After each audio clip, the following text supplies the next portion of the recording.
climate emergency became the new pandemic. Carbon emissions reached a critical point and humans were close to extinction. Human movement was thwarted and new lockdown measures restricted us further, but most seemed to become complacent to it, embracing their imprisonment. Travelling was banned and we had reached a point where even breathing air was a crime. Food production became completely regulated. Farming was illegal. This was expected to save the planet and save us from extinction.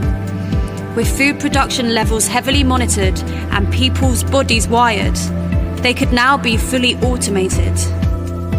AI had become the perfect data dialysis machine tool, working inside the human body and feeding all the data back to the central AI system. They had found what they now needed to create the next world. We had pandemic after pandemic, ranging from various variants to cyber attacks, a climate crisis and a war between the East and West. The fear machine was everlasting. What started as the protection of our health soon evolved into hell on Earth. Humans' higher sensory perception had been prevented from developing naturally and was invaded by a parasitic force. The reality was that most people were simply still in a state of shock and paralysis that their governments could act in such a barbaric manner. The climate emergency became the modern-day illusion of a crusade, and they believed they were doing God's work in the eyes of their masters. All of society, including the leaders who led the kings and queens, would be slaughtered after the central AI was built. However, even they seemed ignorant and still masqueraded in society's pantomime. Every single person on every level was sleepwalking into the jaws of hell. They pushed every piece of fear they could, and we had to be strong to get through those days. Not least because of them, but because of the reaction of everyone else. People policed each other in every aspect of life, mainly due to their own personal breakdowns within and not being able to have any control of the situation. This was not the science.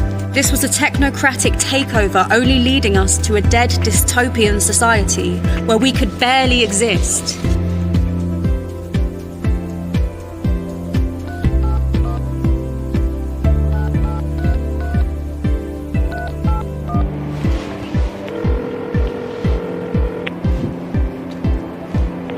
Hello, Mum? Hello? Hello?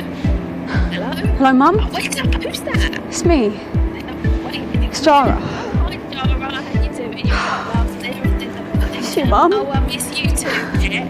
Oh, don't worry about it. I want to come and get you. You don't need to do Get that. enough sunlight? Oh, it's alright. You getting enough air? Yeah, I'm getting outside. I'm having a nice time, you know. I miss you so much. You're giving me tin food. They're feeding you that. Oh, it's raining outside. The sky's on. What about the water? What are you talking about?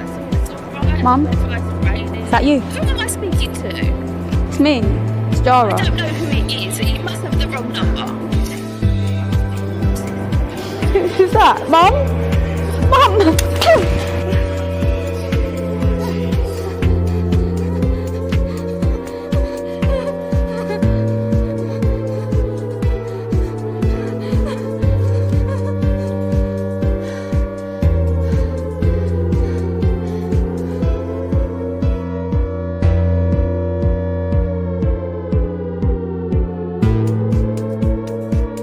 With the magnetic field weakening on Earth and the sun dimming, we were entering the grand solar minimum.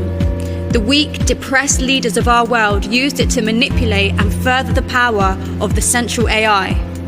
But without our planet living and breathing naturally, they do not have power. They have nothing. We need to project our truth of human consciousness into that power, so that we can discover the true world of science, not this distorted, manipulated picture only benefiting the few. Reality is very precious and trickery is very dangerous when playing with our life force. Are you satisfied with spoon-fed information for your internet algorithms? Or will you elevate your consciousness to find the freedom and truth that it brings?